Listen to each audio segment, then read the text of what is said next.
Ginger Haven, your moderator for the 28th District Senate seat. Tonight we are joined by David Kerr with CBTV News. He will be questioning our candidates. Also Uriah Kaiser with Potomac Local. We'd also like to welcome Senator Richard Stewart and also StuartRashid, who is his Democratic Party opponent. We look forward to hearing what they have to say tonight, and I wish each of you the best, and my wishes are that your responses are seasoned with salt so you will know how to respond to your constituents tonight. And we begin with the 2-minute opening statement. Senator Stewart will start. Thank you all.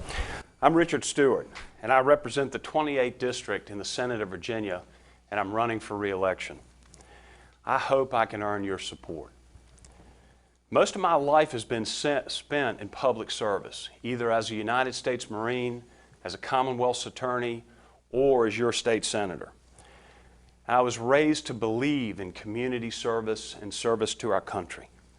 When I started this course some years ago, we promised that we would work hard to focus on making our communities a better place to live, work, and raise a family, and that's exactly what I've done. Those principles have guided me over my years in the Senate, and as a result of that, I've passed over 140 bills dealing with exactly that, the things that make our lives better. Things like congestion relief and funding for transportation. Keeping your taxes low. We actually gave $1 billion back this year to the citizens of Virginia in the form of tax relief. Good, safe schools for our children. Better teacher pay. This year we were able to give a 5% teacher raise, which was long overdue and our teachers very much deserve. Protecting your individual freedoms and your civil liberties and due process of law, which is one of the most important things we can do. Protecting our environment. I took on the city of Alexandria and stopped them from dumping hundreds of millions of gallons of raw sewage into the Potomac River. Working to improve our business climate. We're now the #1 state to do business again, Virginia, with workers' rights in the top 10% in the country. We've made remarkable strides over my time in the Senate, and I look forward to continuing to work on those. Mr. Rashid? Hi, my name is StuartRashid. I'm the Democratic nominee for Senate District 28 here in the great Commonwealth of Virginia. You know, my story in Virginia begins 32 years ago, like many families. We immigrated here from a country that unfortunately persecuted and tried to kill us for our faith. We came here seeking what many consider cliche, but was very real to us, the American dream.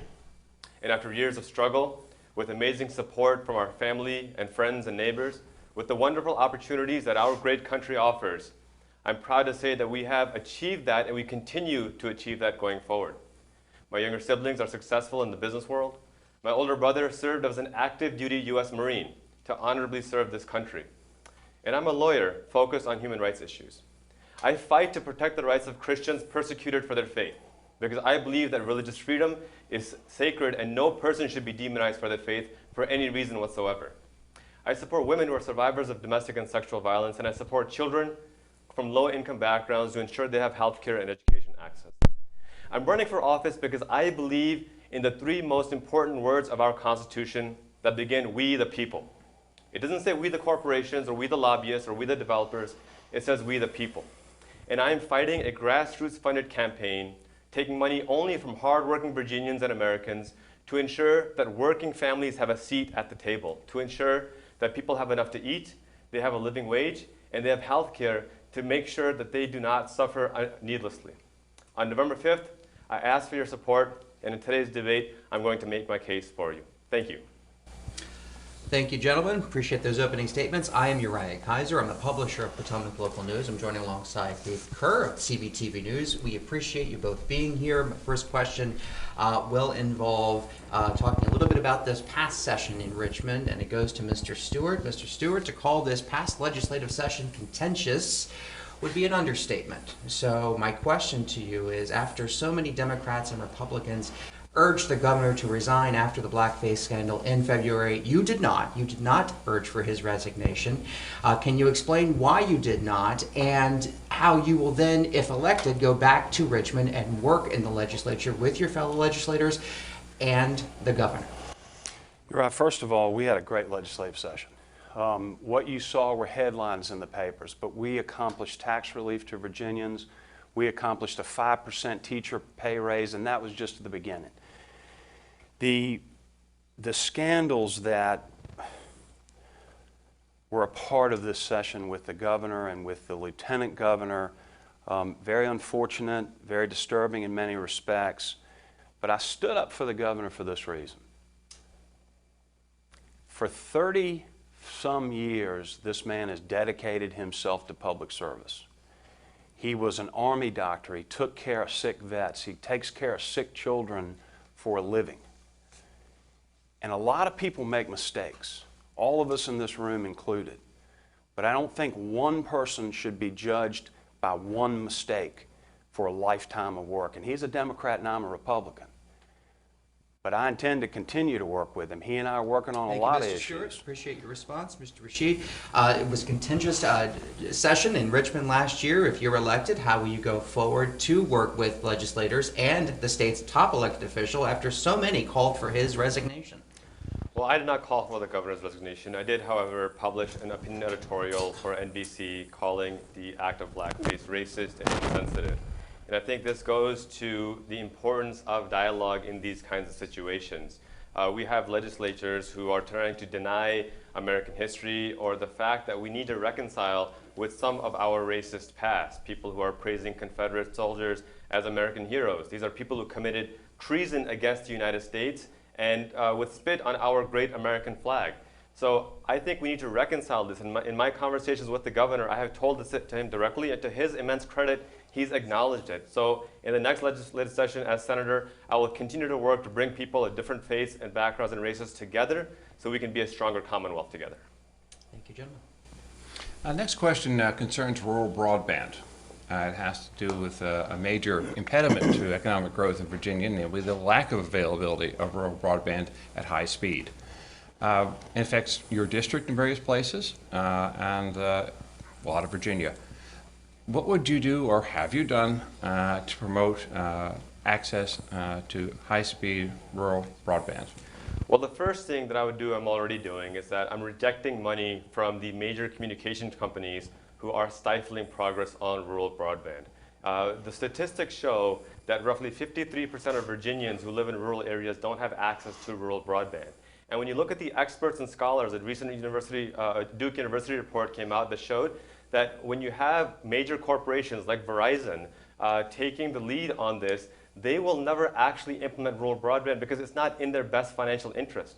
Then what they do is they give immense amounts of money to people like my opponent to look the other way when people in rural areas need broadband. We need to get corporate money out of politics, and we need to have massive investment because this is not a financial need. This is a basic human right, and the government must play a stronger role in ensuring that everyone has access to rural broadband.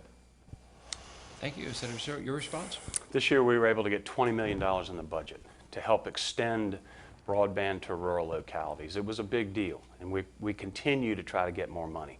I've sponsored bills for last mile broadband by using towers that are already in existence. I've sponsored other bills, but the thing that I've tried the hardest to work on is to bringing all the people together.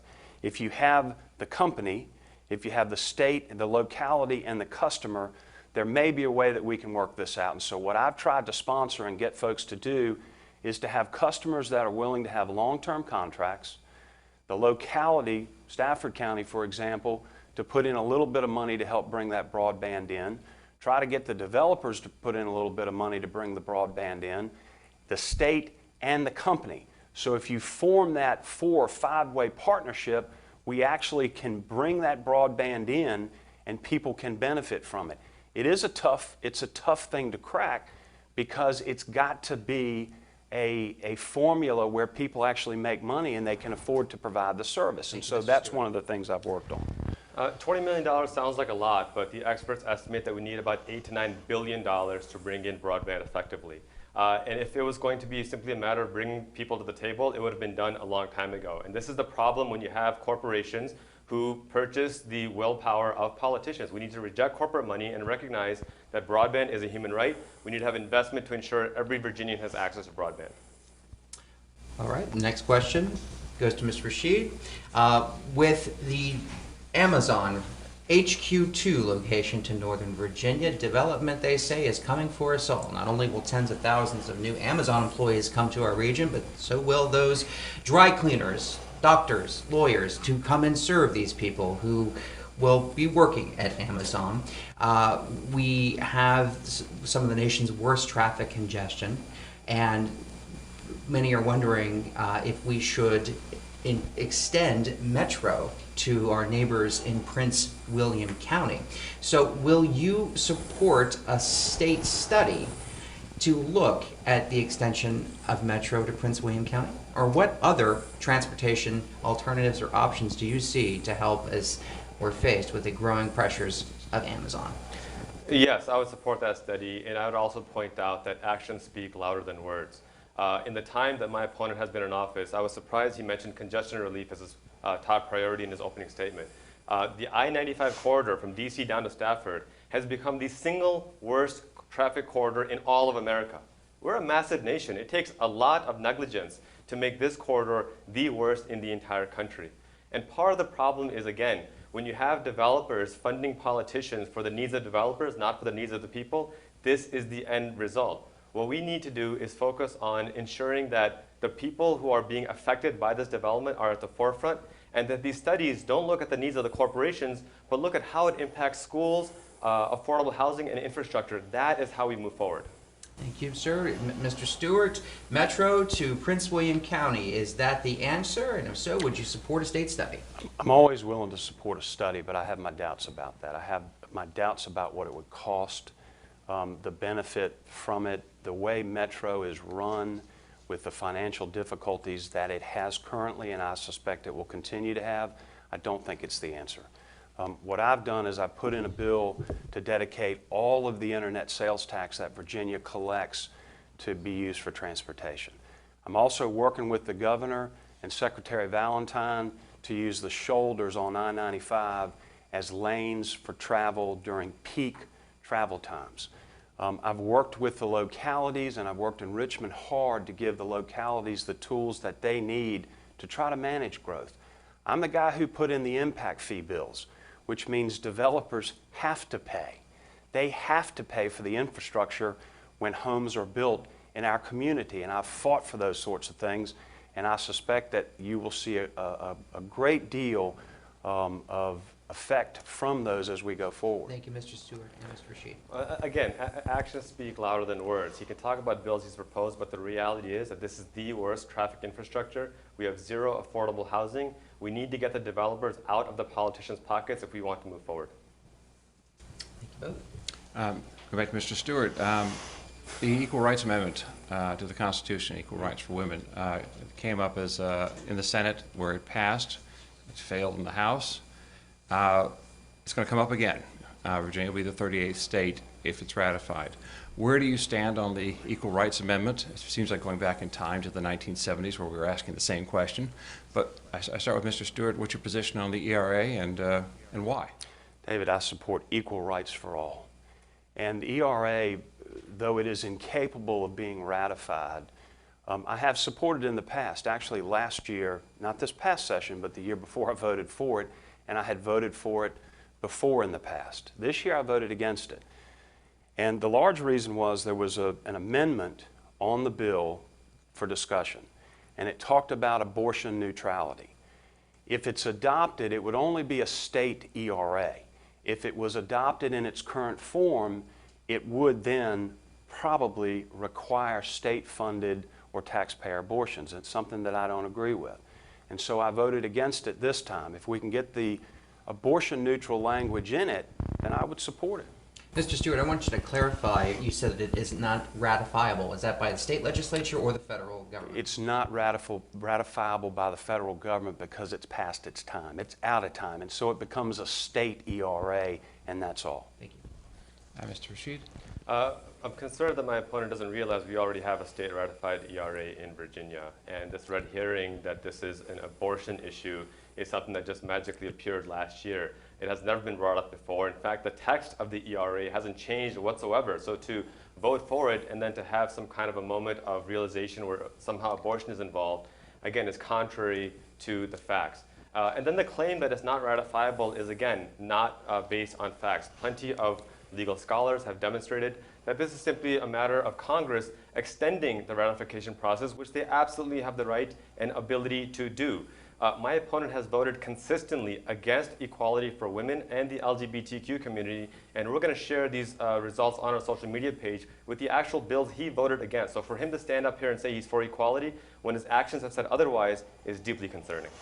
You can always find bills, and you can interpret them any way you want, but it really, the hypocrisy kind of just astounds me with my opponent, as he would stand here and profess such strong support for women's rights, but he doesn't support all women's rights, because he has strong support for the lieutenant governor.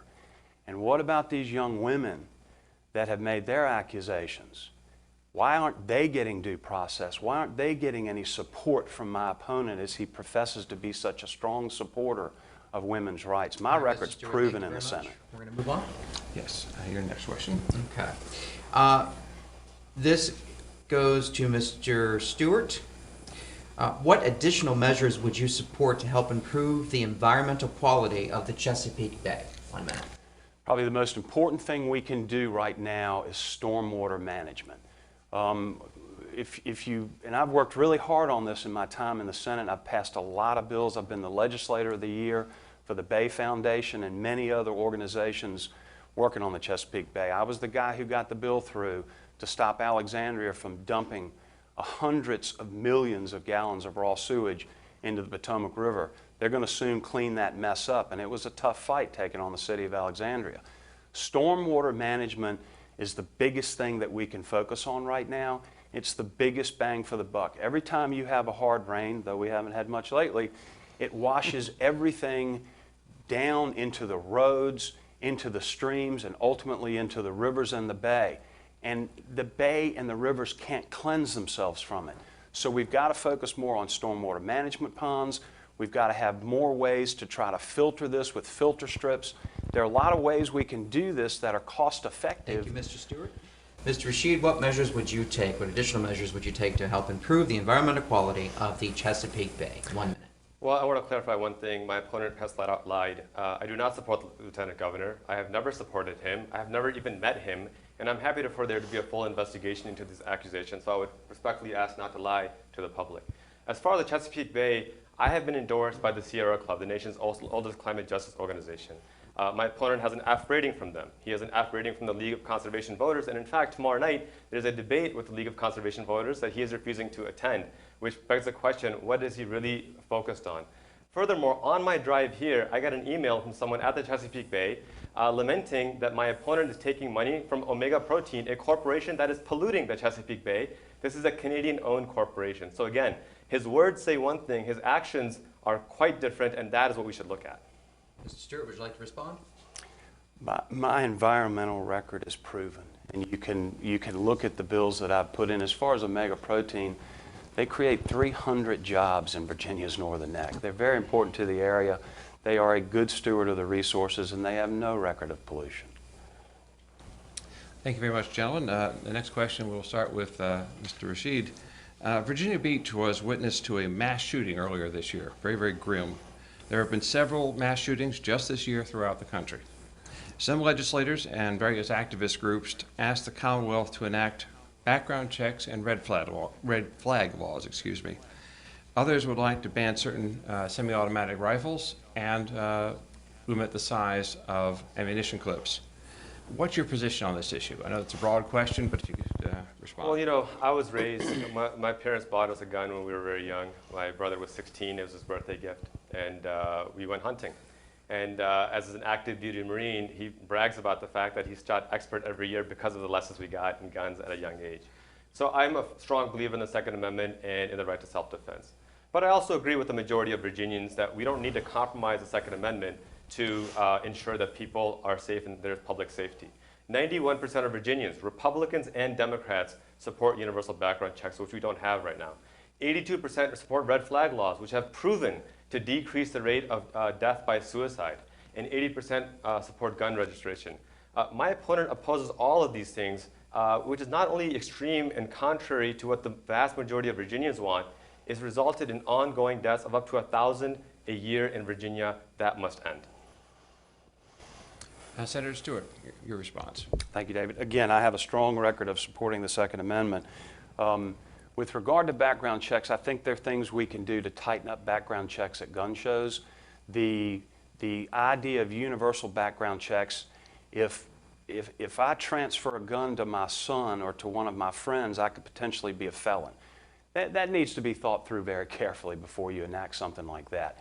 The red flag laws would have been proposed in the Senate, where if I make an allegation that Qasim is acting strangely, the police could knock his door down, go in his house, and take all of his guns.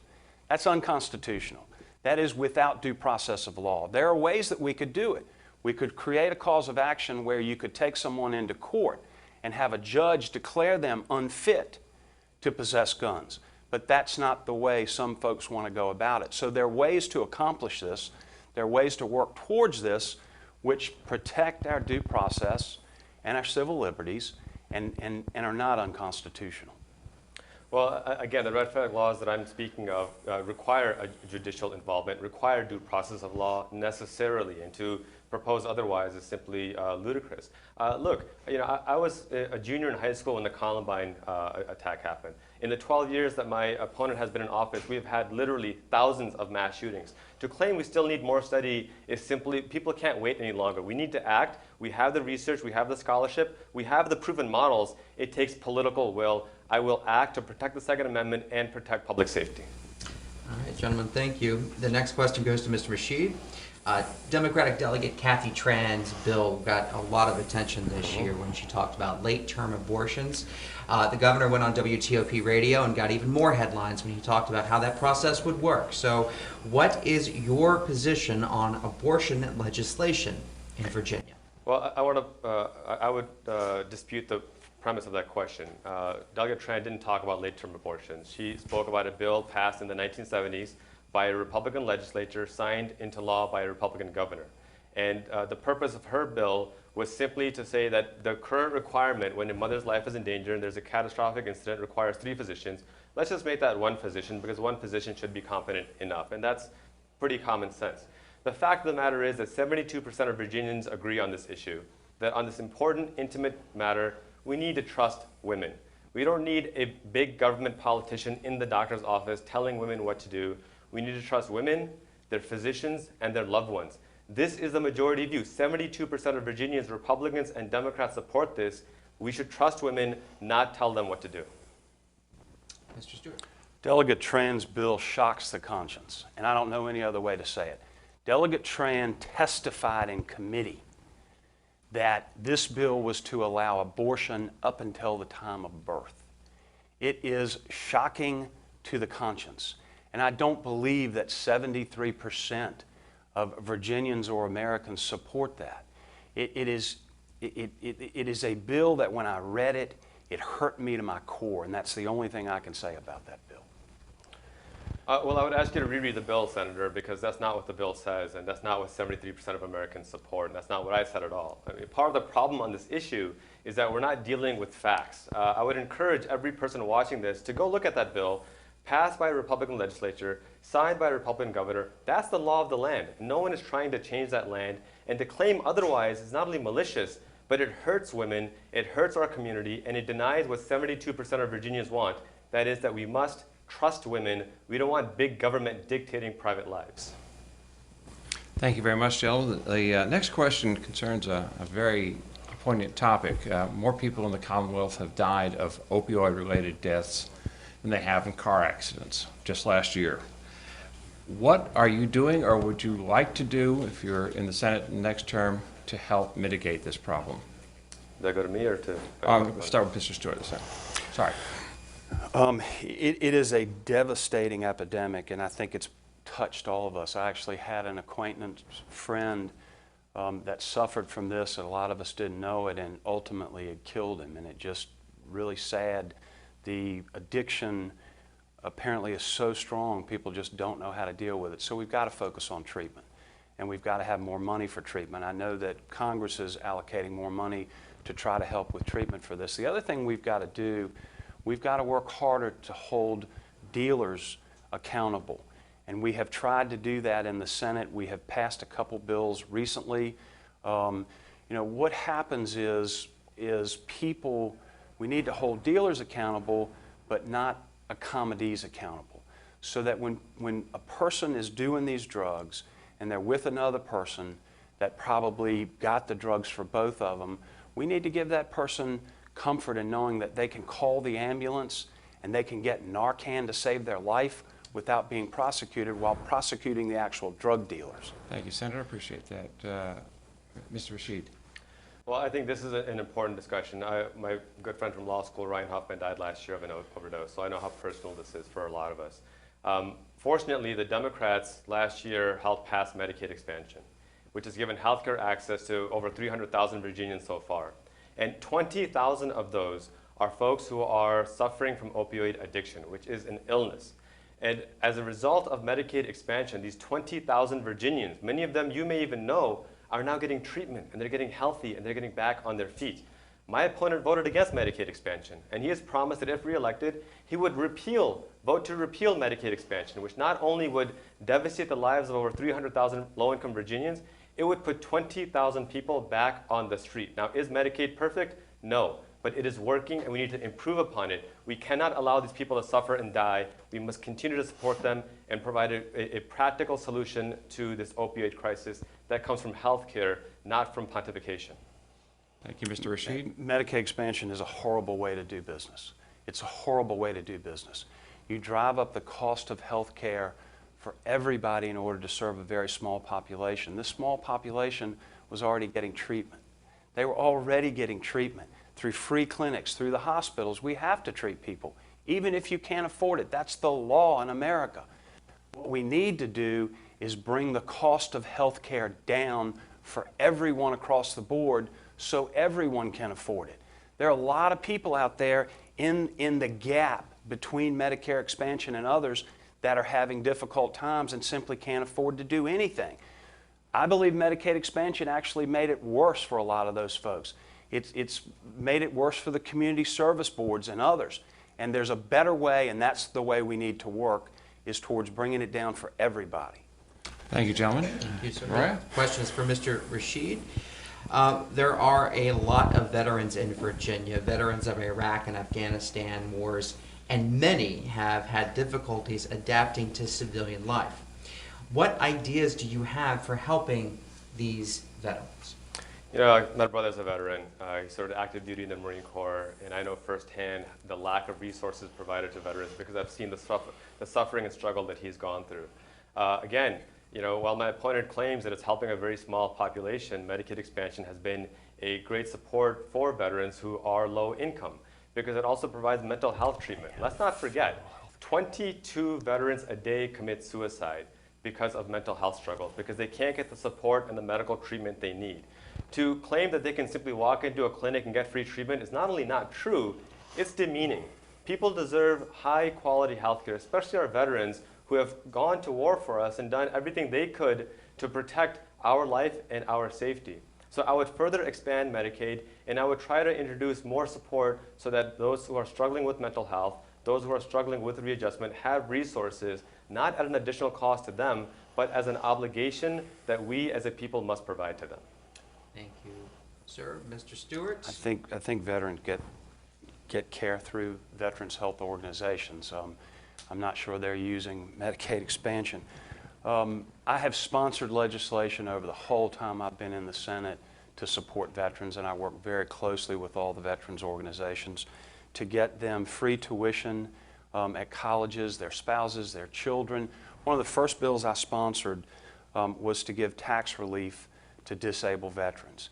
And it was the constitutional amendment that passed very early on when I became a senator. The interesting thing was I had a bill and Senator Puller had a bill. Well, I was a United States Marine, and the name Puller means a lot to me. And she was Chesty Puller's daughter-in-law. And so the General Assembly wanted to use my bill. And I said, absolutely not. We're going to put Puller on that bill first and Stuart second. And that was the constitutional amendment that passed in Virginia to give spouses tax-free tax relief on their real property. Thank you, Mr. Stewart. In most of your counties that are in your district, teacher turnover has reached the double digits. One of the reasons is perhaps most common is simply that we're not paying our teachers enough. One of the major contributors to teacher salaries is not just the locality, but the state. Would you support additional state aid to increase teacher salaries, and do you have any other ideas on how we could keep and retain teachers? Is this me or Mr. Rashid? Yeah. Yes. The challenge is this. Yes, I support. My wife was a teacher. My mother taught all of her life. I come from a family of teachers. And this is a very difficult thing. And if you're part of the budget process, you understand how difficult it is. We have a tremendous amount of good causes in Virginia, and there's a set amount of resources to go around. And so we have to fund transportation. We have to fund education. We have to fund public safety. We have to fund all these things. And you have to find a way to try to get the money to do that. But I support teacher raises. I supported the 5%. In fact, I fought for their 5% raise this year, and I will continue to do that. Mr. Rashid? You know, both my parents are teachers, so I know how important this is to me. And, you know, again, I want you to look at the words my opponent said and look at his actions. He has a D rating from the Virginia Education Association. They have not endorsed him. I've been endorsed by the Stafford Education Association and the Mountain Valley Education Association. So teachers looked at his record and my record, gave him a D, and endorsed me. The 5% teacher pay is the first pay raise they've had in almost a decade. So in the 12 years that my opponent has been in office, that's the best he's been able to do. The fact of the matter is that our teachers now, after him being 12 years in office, are paid 34th in the country. They don't have the support they need. They don't have the financial support they need. As your next senator, I promise to give more aggressive support to teachers, definitely out of the state budget as well.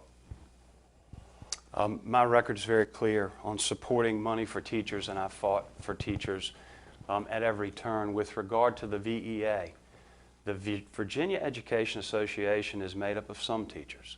A lot of teachers don't join them because they're more concerned about protecting teachers' jobs than they are about getting education to our children.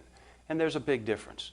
I fight for teachers, I fight for education for children, and I've done so my whole time in the Senate. Thank you, gentlemen. Our next question goes to Mr. Rashid. Would you be willing to promote the development of affordable and workforce housing? And if so, what are some of your ideas? Well, my first idea is to stop taking money from the developers who keep developing without any regard for affordable housing. I met with the Fredericksburg Area Association of Realtors who have endorsed my opponent, and I asked them, whose responsibility is it for affordable housing? And they said, well, maybe you can think of a nonprofit because it's not our responsibility. When you look at the facts before us, we are developing at such an expansive rate and at such a high cost per house that the average Virginian can no longer afford to live here. And that's simply unacceptable. My ideas are to invest more money in public housing, to raise the living wage so people are able to afford housing here, and stop taking money from developers whose only interest is to make a profit. They don't actually care about the needs of the average Virginian or the needs of the average working family struggling to get by. The real challenge here, this is a local issue, and the localities decide what to approve and what not to approve. And in order to develop more workforce housing, which is in great need, because teachers, policemen, there are a lot of folks out there who are the backbone of our community, really can't afford to buy a lot of the houses that are being built. But ultimately, the County Board of Supervisors decides whether or not to rezone a piece of property and to allow workforce housing or affordable housing. The things that I have done is I've carried those bills for the localities to try to help get them the tools that they need to do the things and to manage growth in Stafford County and elsewhere. As I said before, I put in the impact fee bill, which requires all developers to pay for any kind of development so that we can have roads, we can have fire and rescue, we can have all the services that come with home ownership without actually having to put that into the real estate tax bill and cause the real estate taxes to go up. Yeah, I mean, again, fundamentally, this sounds great, but where's the action? Over the last 12 years, we've seen such massive development. And again, I'm going to keep saying this because it's so important. The I-95 corridor did not become the worst corridor by accident. It happened because politicians are so focused on making money off of developers. And you know, my opponent's day job, he does very well. He's an attorney for developers. He is incentivized for his paycheck to make sure that developers can pass as many bills as they want in the legislature and that they can build as much as they want because that is what helps him make money. So I commend him on doing his job really well, but we need a public servant who serves the public, not their own personal interests. Well, I want to thank both of you for being in our debate today. You've been very responsive and very helpful in this demonstration of democracy in action. We're very grateful. Now we'd like to close with a 1-minute closing statement. Since Senator Stewart had one of the coin toss for the first opening statement, Mr. Rashid, we'd like to ask you to start with the closing remarks. Thank you. Thank you all for being here and putting this together, and for all of you who are watching. You know, this election really comes down to two questions, or one question and two candidates. The question is, do you want a candidate who is funded heavily by corporations, immense dark money, corporate PAC money that's coming from untraceable sources outside of Virginia? Or do you want someone like me who has been funded heavily by Virginians and by Americans? In fact, I have 1,200 donations from Virginians, which is more donations than my opponent has had in the last 5 years combined from any source whatsoever. I am focused on the issues: fighting for working families, raising teacher pay, expanding healthcare access, protecting universal religious freedom. In fact, part of my job as a human rights lawyer is to protect the rights of Christians persecuted for their faith. My opponent refuses to engage in debate. In fact, he skipped out on 7 debates and has yet to attack me on an actual policy that I believe in. Instead, he's called me radical, extremist, tried to tie me to Islamic terrorism at a time when I am getting death threats for my faith. Well, I will uphold justice and continue to fight for persecuted Christians, continue to fight for working families, and continue to make sure that we, the people, isn't just lip service. It has a meaning, and it means that we have a seat at the table. Thank you, My Mr. name is Rashid. Qasim Rashid, and I hope to have your vote on November 5th. So I guess I have to use my 1 minute to set the record straight. I never attacked this man's faith. I respect our Constitution. I respect the freedom of religion. I merely mentioned a tweet where he said that there's no such thing as Islamic terrorism and that the United States military has caused terrorism around the world. Those were not my words, those were his. He accuses me of skipping debates. The last debate, I think it was 2 weeks ago, the NAACP sponsored one in Stafford. I was at an event for Lois Ann's Hope House. We raised over $100,000 for homeless people in the city of Fredericksburg. I'm happy to debate Mr. Rashid. I enjoy these types of debates. As far as my dark money goes, 70% of Mr. Rashid's money comes from out of state. 12% of mine came from out of state. And I'm happy to show you every donation I have. I wish Mr. Rashid would show me all of his donations and where they come from, because they seem to be rather strange.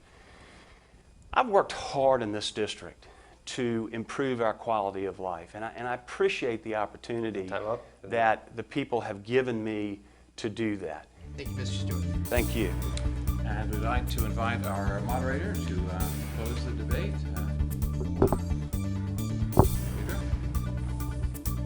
All good. Okay, thank you, gentlemen, for joining us for the 28th District Senate seat, sponsored by CBTV News and Potomac Local. We want to thank David Kerr with CBTV News and Uriah Kaiser of Potomac Local, and we wish both of you well in this candidacy.